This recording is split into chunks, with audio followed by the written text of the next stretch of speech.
Hello and welcome to another edition of A Lot of Help with James Lott Jr. I'm James Lott Jr. clearly, here on wJLJ Media, my online network. And I get to bring back returning guests. He's actually my friend too. And he's been on in a while, but we've done several shows over the years, which you can find on here. You can find on here. But I got decided to bring him back because he's great. He is a consultant, speaker, and best-selling author of this great book called The Irresistible Consultant's Guide to Winning Clients. And we've been laughing and talking before we came on. We're going to talk about easy ways to upgrade your consulting firm's projects. I like what he's talking about there. Welcome, my friend, David A. Fields. David. Thank you. You know, I'm just realizing I should have gotten a tissue because we were laughing and I'm in tears now from us talking. So to all your listeners and watchers, sorry if it looks like we're in tears. We're not really crying. We're just having fun. Yes. And then I said, you know, we should probably do this on record. Just in case someone wants to listen to something you or I have to say. I mean, we'll find out what happens. You just never know. You just never know, right? You never know. You never know. All right. We always have a good time. But good to see you again. It's been a while. We had a pandemic since I saw you last. Yeah. How about that? Has it been that long? Holy cow. Because you were on a couple times. So because we were just saying we've known each other about 5-6 years at this point. Yeah. And you came on in 2017, 2018. And this show's been on for a long time. I want to say you did come on maybe once 2019, but then since then, no, the pandemic, we haven't been on since the pandemic. Wow. We've kept in touch. All right. Well, somehow we let too much time go by. Yeah, I agree. It went by fast in a weird. It went by fast in this weird way. Like all of a sudden, we're in April of 2022. I don't understand. Yeah, that's nuts. Well, good. Let's better now than 5 months or a year from now. So. What are we talking about? What are we doing? Something about consulting firms. About something. But no, first I want to ask that. I always ask my guests who I haven't seen in a while. You know, I know this off camera, but how are you doing? I mean, how's it going? We're doing phenomenal. I mean, you know, pandemic aside and all that kind of stuff. I'm in the consulting world. The consulting business in general, with the exception of a couple of sectors, has been booming. Yes. I mean, just booming. Now, we tend to do well, whether it's booming or struggling, because we'll help folks either way. So we've been doing well in full transparency. Like now everybody gets to hear for me, the biggest challenge has been the same challenge facing most consulting firms, which is how to get enough talent. I mean, so how can because I need to hire, build capacity, and it's hard to find talent right now. Oh, so yes, it is. You know, it's the labor market, tightness is for real. But all's good, and I can't complain. I mean, holy cow, with all the things going on in the world, I couldn't feel more fortunate to be where I am, doing something I love. Be very lucky to be on a continent that is fairly well protected from a lot of strife. Yes. And and to be able to talk with smart, happy, fun people like you. So there you go. Well said. I totally agree with that. I do. I totally agree with that. So I want to ask you, how long have you been doing this actually at this point now? The consulting? Yeah. Oh man, I'm going to say this. People are going to be, holy cow, how old is that guy? I've been in consulting for 25 years, and I was in corporate for a decade before that. No, I don't. I just like a date. It was a show. It's a show called The Bold and the Beautiful. It's a soap opera, and it just celebrated 35 years last week. And someone goes, 35 years ago. I go, wait a minute. I graduated high school 35 years ago. They're like, when did I graduate college? I mean, I started laugh. The time goes by so like, where did the time go?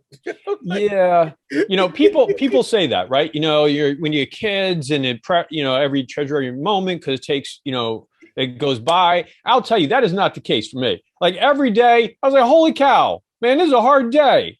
This didn't go by quickly. So now, in retrospect, of course, it's all like, wow, that happened quickly. Might mean my boys are grown, and they're adults or their version of adults. But it wasn't quick. It wasn't quick. So, and I'm hoping for. But a way it isn't right. I mean, like, yeah. I always think about that first year because my girls are grown. I'm a grandfather of 4 now. It's crazy. They're cranking out babies. But I was laughing because my daughter said to me, now he's a 1-year-old, her first child, and she's like, "How'd you do it with me?" I go, "We were just doing it. You were born. Just do it. Just do it." But you're right. Those nights, oh my God, were long. There were some times when it was really long. I'm like, I'm never gonna get through this. I'm never gonna. That first year, I said, I just try to keep you alive. That's just that first year. That's all we try to keep you alive. That's all we try to do. And that first year took forever. But now I look back and go, wow, that was so fast. You're 33 and I'm a babe. I guess, you know. Yeah, no, it's for real. Those years, those teenage years, that's for real. That's why my first book was actually Better Parenting with Duct Tape. But I'm just kidding. I didn't actually write that. Nor did I parent with duct tape. But boy, it was tempting sometimes. You can say that again. It was tempting. So okay, we should probably do something that'd be helpful for your for you guys. So there audience. You go. No, but he put out an article that I saw on LinkedIn. I'm loving LinkedIn right now. Like I feel like LinkedIn is finally finding its groove. So I actually want to ask you that first before we get to it. I saw the article on there about easy ways to upgrade your consulting firm. But you posted on LinkedIn. People were seeing it. People were talking about it. How do you think LinkedIn has finally found its groove, hasn't it? I think. Where it's more than just a site for trying to find jobs. It's now it's a place. Yeah, I still it's funny. So one of my old business school classmates was a senior person at LinkedIn, and talking with him, I still think they view it to a large extent as a job search platform. Okay. That is still the primary reason people who are not in the professional services go into LinkedIn. I think of all the social platforms, all the social network platforms, it's the only one I think that actually makes any sense for business people. I mean, it does have some value. Full transparency, I don't take care of it. Like I didn't post that article. I write the articles. They go on our site. We have really good readership and engagement. Yeah. And then there's someone on my team and then takes something and posts it on LinkedIn. And that probably drives some traffic. I mean, and it caught your eye. Yeah. I think LinkedIn is across the entire sort of consulting spectrum. I can think of one who's actually driven business through LinkedIn. I mean, not occasionally got business. I mean, driven business. But so of all the social platforms, it's the best. It wouldn't be my go-to if you're saying, how should I market my firm? It would not be my number one on the list. Okay. Where'd you go? Where'd you go first, do you think? Oh man, we're gonna go down an interesting alley. All right. So I was just talking with a client from Israel this morning. We were talking about this very thing.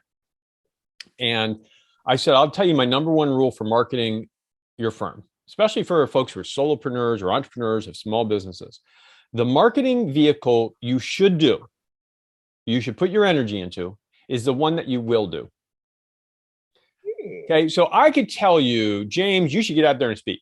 Or someone else, you could do a video blog or a podcast, or you should write. But if you're not a person who could speak, telling you to speak makes no sense.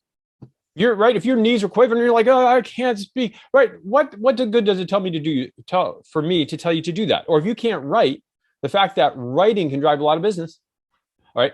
So the most important thing to do is what you will do, what you will commit to doing, what you'll do consistently, week in, week out, or month in, month out for at least a couple of years, because that's how you start to build an audience. Right. So if the only thing that floats your boat is LinkedIn, well, then do it.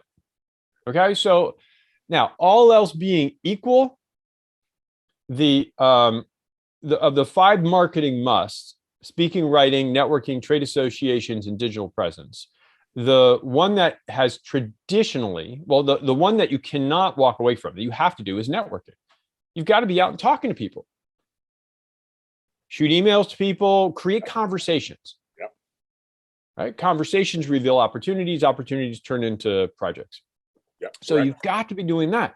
If you can be on stage, which is starting to return now. Yes. Speaking starting to come back. It's a little weird now. You get these hybrid, half in person, half virtual things, but speaking's always fastest path to cash if you can get the speaking gig and you're good at speaking. All right. So, any of those, any way you can create contact with in a warm way is best. And a lot of LinkedIn is very cool to cold. So that's why I tend not to do that first. We can do a whole session on visibility building and marketing and all that. We'll I do love that it another time. because the mental health. I took notes. I have to keep that in mind. Maybe we'll do that one day. Because I'm a person who learned, in my coaching business about high touch communication, low touch, all that kind of stuff, and being in front of people is high touch. I mean, I just did my first on stage appearance a month ago at a Barnes and Noble here in LA, and we had 200 people came. Wow! Congratulations. No, it was good. It was good, but you're right. It was just kind of like we're all like, what do we do? How do we do? But it felt so good. Yeah. I love being on stage. I can talk, as you know, I can talk, I can write, I can do everything. I love being on stage and being in front of people and having their attention. And then also do question and answer and getting their feedback. It was such a, I feel like I'm aging myself. I feel like Donahue. I was with the microphone running across. What do you guys say? What do you guys say? What do you guys say? I sit there and it goes, Donahue. I go, yes, I'm 100 years old. That's how it felt. But it was 2 years. I mean, it literally, because everything I've been doing is Zoom. It's been, all my speaking engagements have been through Zoom. And it's like, you're right, being in front of people is nothing. And having the product there, we had the product, the book was like right there. Yeah. Here's the book. Here you go. It was all, it worked. And so you're right about that. I totally agree with that. Yeah. And LinkedIn is a little thin. So any text-based marketing vehicle, including, writing, and I do a lot of writing, but if you're trying to reach out to someone through messaging on LinkedIn, it's very thin, right? You can't get tone. No. Even with emojis, you're just not communicating that much tone. No. And so all your passion and your excitement and all of the higher level messaging and content is very difficult. So you have to get into conversation. What LinkedIn can do sometimes is help you get into conversation, as long as you're not going at it, selling people. Yes. Right. So very true. Right. All right. That's my 2 cents on LinkedIn. There you go. Oh, thank you. I love it. I think you're absolutely correct. Totally agree. Okay. So we're talking about this concept, which I like because it's all about streamlining your business. It's about efficiency. It's about, all the productivity, all these things that I'm into, of course, as a professional organizer and life coach and all that kind of stuff. Where'd it go? Okay. So you were talking about there are some ways you came up with this principle thing of there's ways to actually upgrade your consulting firm's project. So, because obviously projects are usually done in a group. Or there are many parts. Yeah. To it. So let's start from there. Let's start from the beginning there. So you thought about this concept, like say, single 60-minute step, improve your quality. I love that whole thing. It's like, yeah. So is there, right. So the idea is there one thing you could do? 60 minutes, beginning of a project, internal project, external project, that would really make the project much better? And the answer is yes. And the answer is design principles, or what we call design principles. And design principles, I think most people are most familiar with them in terms of like branding, or work with a creative agency, where they'll say, well, they think of design principles as a sort of creative thing around, do we want a gray or green kind of thing, right? But design principles actually apply to any project.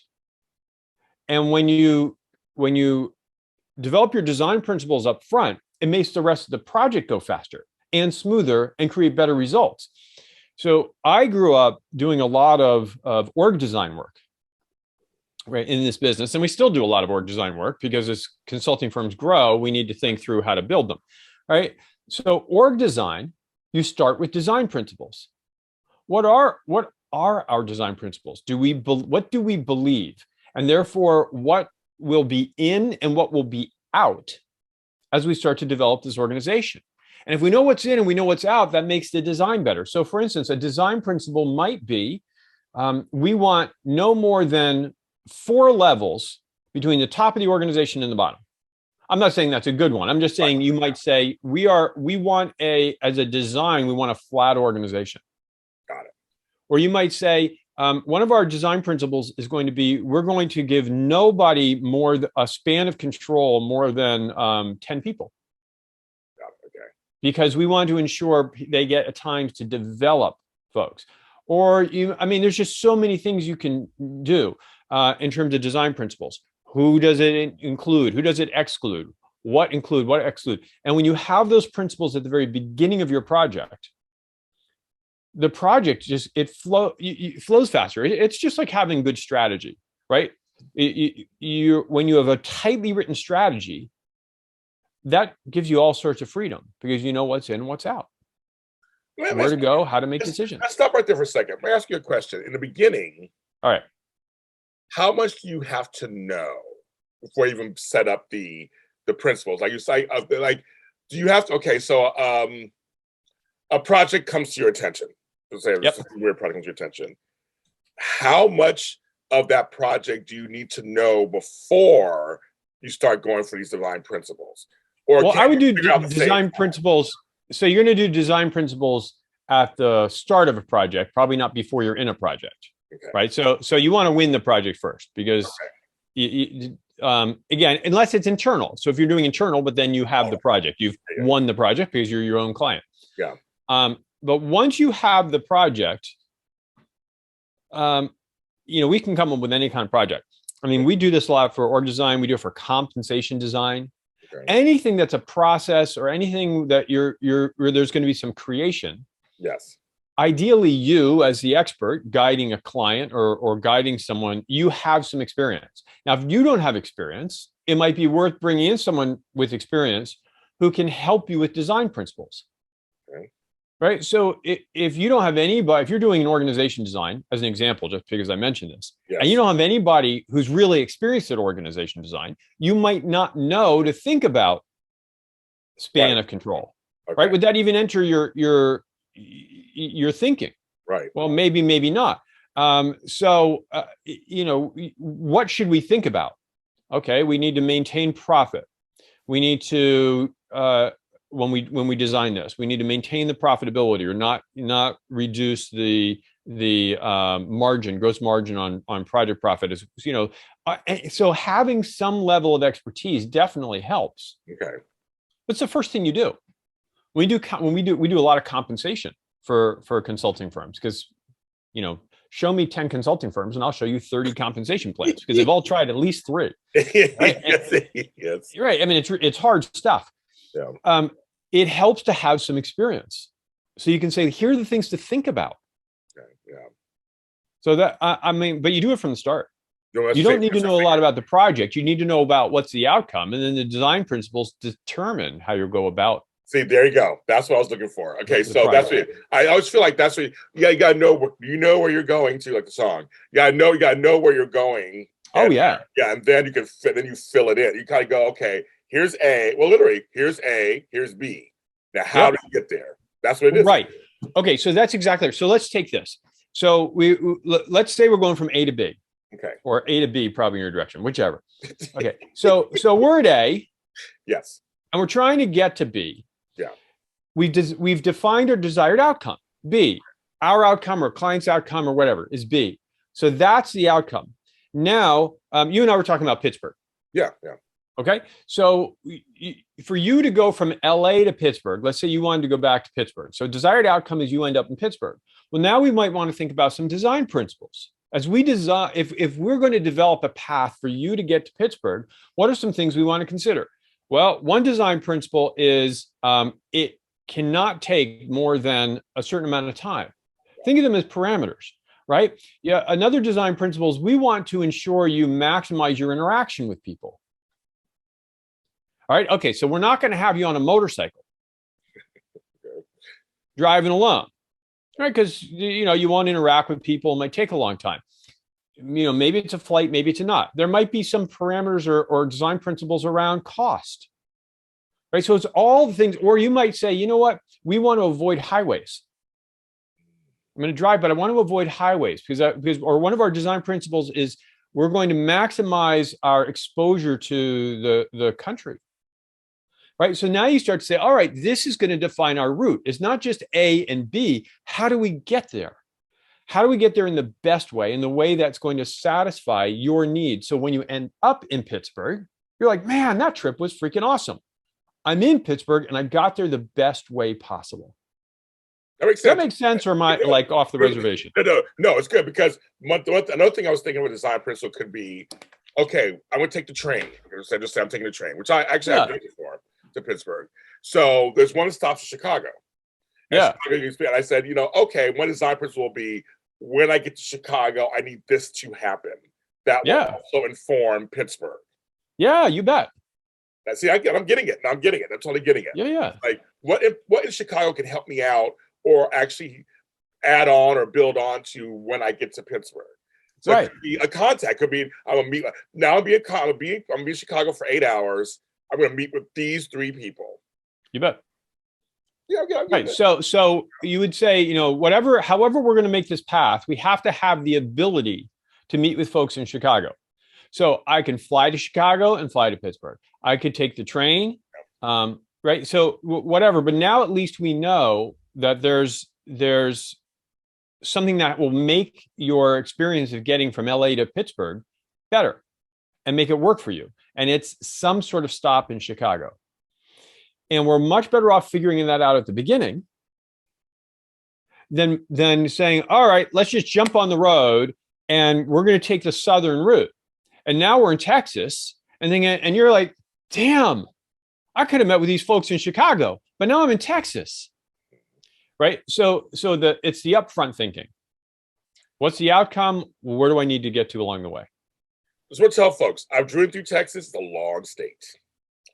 Oh yeah, that drive from Dallas to Houston. Yes, we're still here. Like we're still in. Like it's a long state, folks. Just want you to know. Yeah, it's a big state. You'd be surprised at some of the states that are actually long if you go driving across the country. Like Pennsylvania. You tend to think of Pennsylvania as being one of those smushed together eastern states. Nope. But from east to west, from Philly to Pittsburgh, there's some hours in there. About 8 hours. About 8 hours. Yeah. I've done it. I've done that too. That I've driven from Pittsburgh to New York, and that was about 8 hours. Exactly. Now I know that's the high value everybody's going to take away from this. They're writing it down right now. They're going, 8 hours. Eastern border to western border of Pennsylvania. I knew I'd get something out of this show. Exactly. If that works for you, then yes. Exactly. But see, the thing is, what I like about this whole thing is it's about almost setting the intentions, setting up the actuals all before you start. That's what this is about, isn't it? It's about going, okay, each step, this is what we're doing. Each step is supposed to help inform the other or the ending. Yeah. Okay. Absolutely. Each step and also it's having boundaries is helpful. I mean, we were joking about teenagers and all of that before, right? The boundaries are helpful. They're helpful for kids, they're helpful for projects, they're helpful for us. And your design principles are boundaries. They tell you what's in and what's out. And if you're doing a project alone, it's kind of easy. But now let's say you've got a team involved. Well, with a team involved, you can go down some serious rabbit holes. Yeah. Oh, should we do this? And then people are arguing for this, and people are arguing for that, and then right? That's because you didn't have principles laid out at the beginning that said, here's how we're going to determine what's in and what's out, what's good and what's bad. And if we can determine that up front, now we can have our arguments about that. Yeah. That will save us days or weeks of time or months of time down the road when you're bringing your proposal. But if we had spent the time up front, you say, actually, your proposal doesn't meet this principle. We said we were going to have a stop in Chicago. That was going to be really important, the flexibility for a stop in Chicago. And so your western route, flying from LA across to Asia, and then Asia all the way around, across Europe, it's exciting, but it doesn't meet the Chicago criteria. So let's put it aside. It sounds like also this is a great place to have clarification of roles. You just mentioned groups. That's what it feels like. This is also what's thinking, okay, we're going to clarify whose roles, or possibly what your role is in each step, I guess. You bet. Anything that will affect your execution of a project, it can go into the design principles. Yeah, you can set some standards up front. Say one of our design principles is going to be, this wouldn't typically be in design principle, but I don't see why it can't be. You say one of our principles for going through this project is we're going to set up a RACI matrix: responsible, accountable, consultant, informed. Right? Is the ultimate decision is going to be James. You get that. That's one of our design principles. Is right. So I haven't seen it done that way, but it certainly makes sense. It could be. Yeah. Definitely. That's again, is you're designating something as for the project. So I mean, why could you say David's the final word?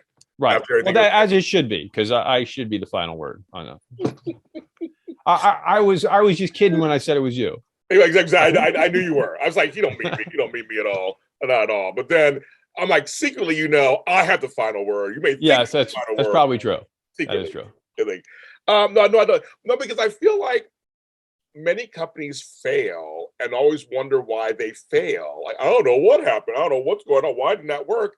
Because they don't look at stuff like this within their organization. Because it's like, well, we have this thing we need to get to, but we're just all going to start doing stuff, and then somehow it's supposed to magically happen. I see it in Hollywood all the time. But it's like the magic is supposed to just appear, and it's not successful, or it's successful but almost out of by accident because 10 other things went wrong.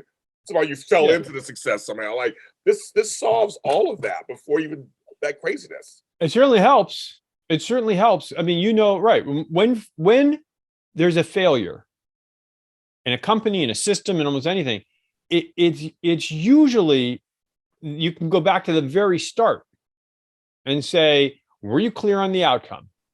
What was that clearly communicated? Were you clear on what the principles are, what the guidelines are, and the parameters are? Well, you weren't.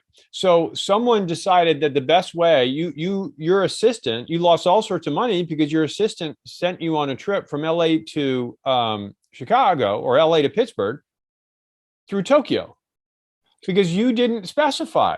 Right. And you're sitting there yelling at your assistant, but honestly, almost all failures, you go back to, did you specify? What's the outcome? And what does success look like? How will we know it's successful? And what are the principles that we need to pay attention to along the way? You do that, you're going to be more successful. Also, I feel like in office culture, and I say office because now it could be defined anything these days. But then in company culture, I'll say company culture instead. Company culture, if everybody's roles are defined and you have success, isn't everybody happier? In their jobs, are happier. I mean, exactly. That's a whole other matter. But okay, so James, right, in an office culture or in prison like I am, I'm just kidding. I'm not actually in prison. You can decide as a business, as a firm, as a team, is happiness important? Right. So we work, and that's a for real decision. We work with some firms. I work with one firm. They're about, 125 million dollars. Not 125 people. I was like, wow. $125 million. So, for us, that's a mid-sized firm. I mean, that's a nice sized firm. Yeah. Their culture is hardcore. Your happiness, not really an issue. Don't care. Because that's not what their culture is. And the people there are like, I'm not here to be happy. Okay. I'm here because I get paid a lot of money. I find the work interesting. It's good for my career. And then I'm going to probably leave at some point. Right. Right. So you can decide whether or not, in general, your values, if you think about it, values are design principles at the very highest level for an organization. You can decide, is that important or not? Well, I also think too, part of this, why I said it too, is that I know a lot of people I talk to, they're just like, I don't know what they want from me. I don't know exactly what my role is. Every day it's something different. And I always think this position almost says, okay, now I know what I'm supposed to do. A lot of folks just want guidance. Yeah. They just want to know what do I do to make the run. That's why that's kind of the direction I kind of went as I was going. Yeah. Well, and my answer when people say, oh, gosh, I'm not sure what to do, and this position is not well defined. I'm like, dude, define the position. There you go. Every one of us has the opportunity to define what we do, to define our roles. And no matter where you are, I mean, I spent my decade in corporate America. Yeah. You can still define how you want your role to look, how you want it to play out, more so now than ever before. And you can go to your boss and say, here's how I see my role. This is what would make it really work for me. And then your boss can say yay or nay, and you negotiate it, and then you've got clarity. That's true. I worked in corporate too. I know. I did too for a while. So I did it for 10 years. And it's true. And I actually helped define my role. They had a role for me. They kind of went over. There were some things that were kind of gray areas. And I was able James, to do it. There is no role that could contain you. You're beyond any role. You're like, here's the role. No, I'm going to make it this. I'm going to be big. That is very much me. I am. Every time I went to, I always expanded whatever was going on. So. See, that's perfect. People can learn a lot from that. No, there's a lot to take away. Then there's something to be, in all seriousness, there's something to be said about that, because there were some jobs where I wasn't sure about, but then because I found myself there, I found what I could do, it made me stay longer. It made me stay. I enjoyed it. It made me stay longer. Whatever the case was. Yeah. Absolutely. Look, if you're listening and you are a surgeon, don't do this. Okay. So don't just step out there and do stuff and be bold and do stuff you're not sure about. Okay. Because, or if you are in security, or you're a soldier, don't do that. Yeah. But for almost all the rest of us, give it a shot, be bold, take a chance, define your own role. Don't be reactive. What's the worst that can happen? I mean, most of us are in roles that, even if we do something astray, when our version of stepping off a cliff is not going to break any bones. Yeah. At worst, it might cost you a job. You get another job. At worst, it might cost you a few dollars. You can make money back. But that's the way you grow. I mean, you got to get out there and try. I think we've left design principles a little bit, but no. But I'm saying, this all works together. I would say at worst, it could be they go, "Thanks for trying that, but let's go back to this." Yeah. It may be something it may just be something go, that was cute, but yeah, we'd rather you do this instead. Then don't do that again. Yeah. Right. They said, don't do that again. You're like, all right. Okay. Well, let's learn from it. Right. What worked? What went astray of the principles that are implicit, right? Because a lot of times there are always design principles, but a lot of times they're implicit. We need to make them explicit. Right. So you say, okay, well, you didn't like that I decided we should take our clients dancing. I thought it'd be a great idea.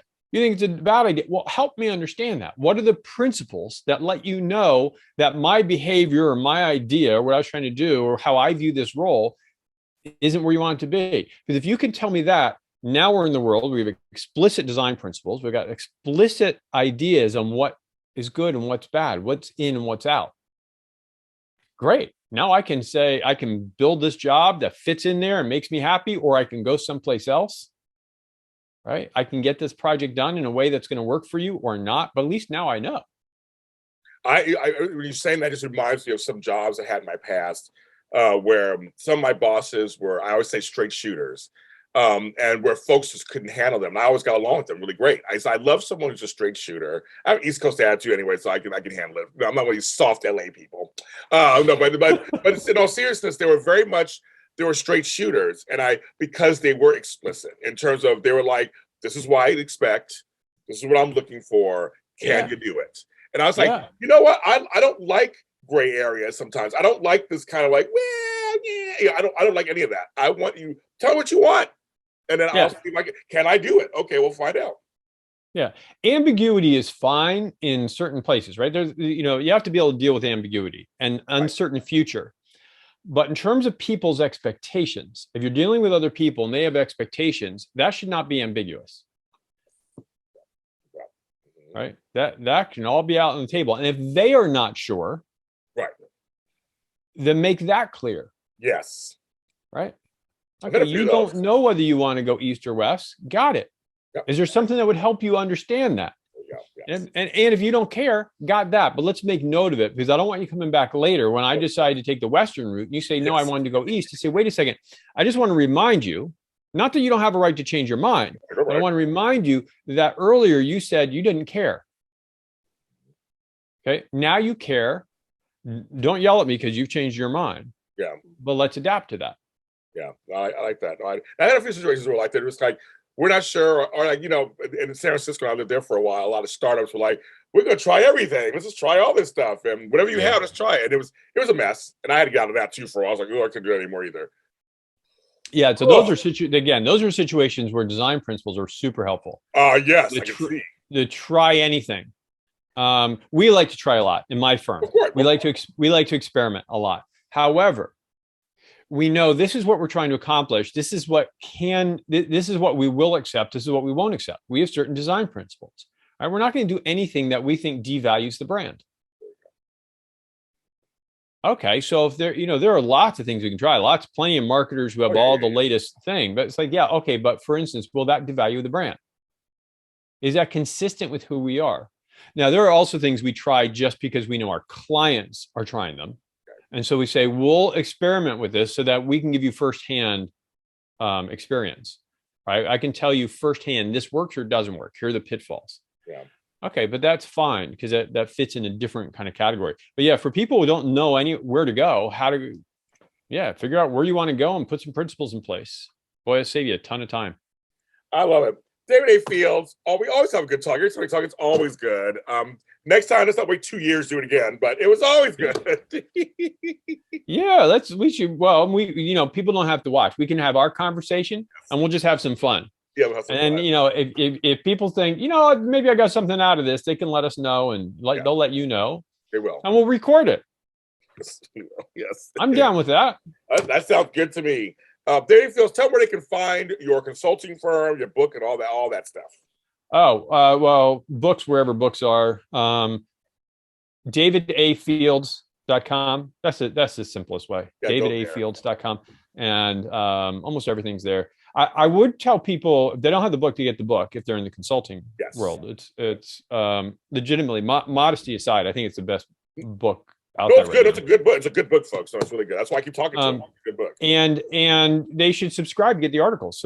Because the weekly articles there. And even if you don't like the articles, you can you can do two things. Look at the illustrations or count the puns.